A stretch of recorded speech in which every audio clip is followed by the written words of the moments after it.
Welcome to Differentiation and Technology, using technology to promote student learning and participation. We will cover what is differentiation, the rationale for including technology, our target students, types of technology available, activity ideas, references, and question period.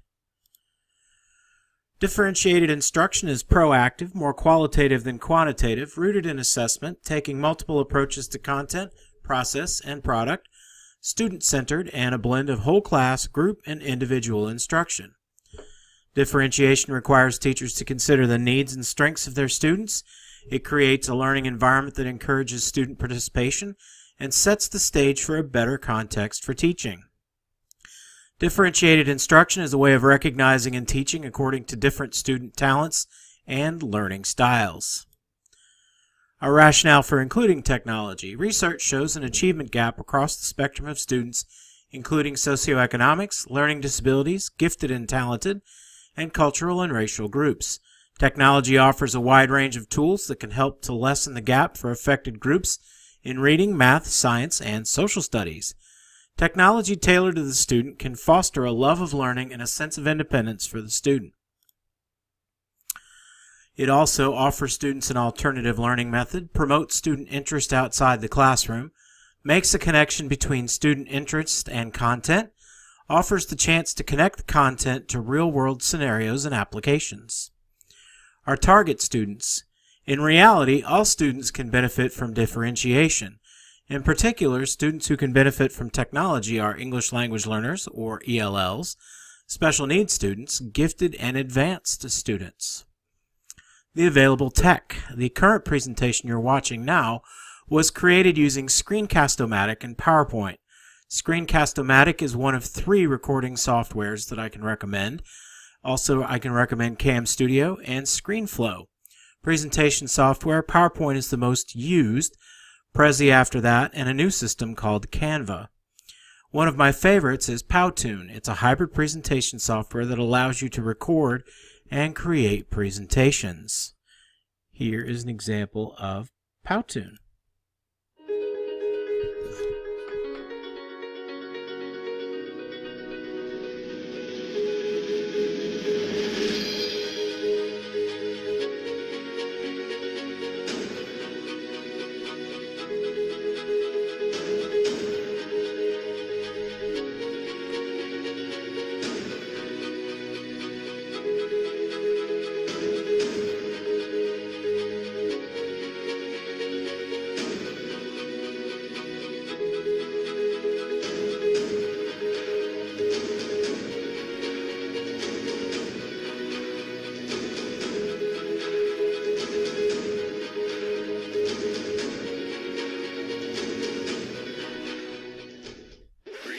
Using Powtoon.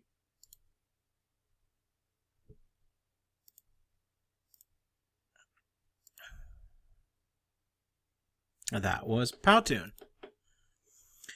Other technology available is KidBlog, a safe, secure environment for students to post blogs that only authorized users can view and respond to. I've used KidBlog for students to post movie reviews, book reviews, answer questions about information we've covered in class. I've even used it for a quick assessment where I have taught a lesson and then I ask them to respond or tell me facts that they've learned. Weebly is an easy-to-use website creator. It's not a closed site, so information posted is available to an internet search. I have used these for National History Day projects. I've also used them for students to create content-related web pages for one example was Antebellum America, where students created ads and job descriptions and things like that for people who would have lived before the Civil War. Audacity is a free downloadable software for creating podcasts. It allows you to include music, sound effects, and voice. The free version allows you to edit your product. In conjunction with Audacity, I've used the YouTube Audio Library, which is a source of free music and sound effects. I've had students create podcasts on book reviews, movie reviews, music reviews, content-related, sports, a whole bunch of different things that students have done with podcasting. Vengage is a new one that I've learned of recently. It allows students to utilize templates to create timelines, Venn diagrams, and charts, such as the ones you see here. The qualities of a great leader. You see the young lady there in the center with all these different qualities around her.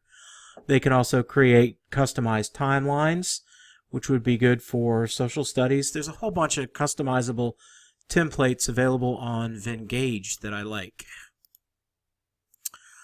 Activities for English Language Arts, audiobooks to assist readers struggling with fluency and comprehension. If you have an ELL, you can use this in conjunction with Audacity. They can read books aloud and then listen back to themselves reading the book, and they may catch errors they're making in their English. Book reports, recommendations for books and reviews. They can do blog posts about books or stories or character profiles. They can do author studies. They can create a web page of authors' books and reviews, etc. about the author. For science, explaining concepts in science like cell division or photosynthesis.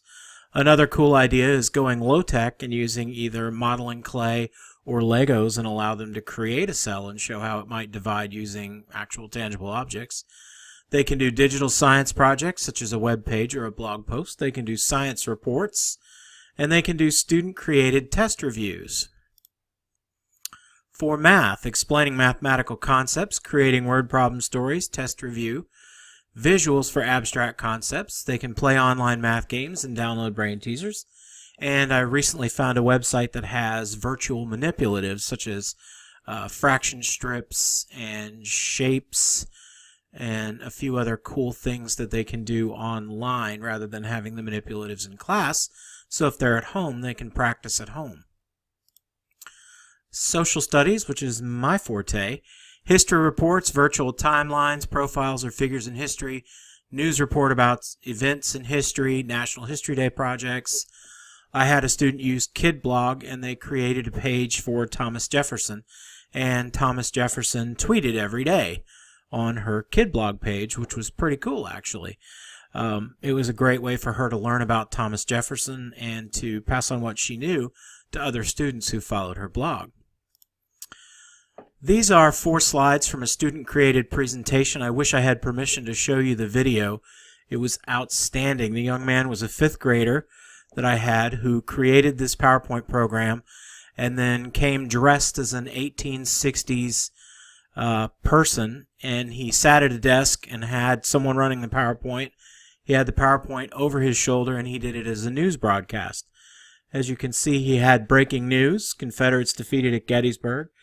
And then he made some bullet points about what happened in the battle. He listed casualty figures. And then he had his tagline at the end, "The Confederate retreat means the war will continue. A war expected to last days is now in its 3rd year." I really wish I could show you the video. It was outstanding. These are references for the material that you've seen. Another page of references. In particular, Hani Morgan, Focus on Technology Differentiating Instruction. She writes quite a number of pieces about including technology in the classroom. I found her of particular use. Now I'm going to turn it back over to the guy in the classroom to answer questions and discuss anything you may have seen. Thank you for your attention.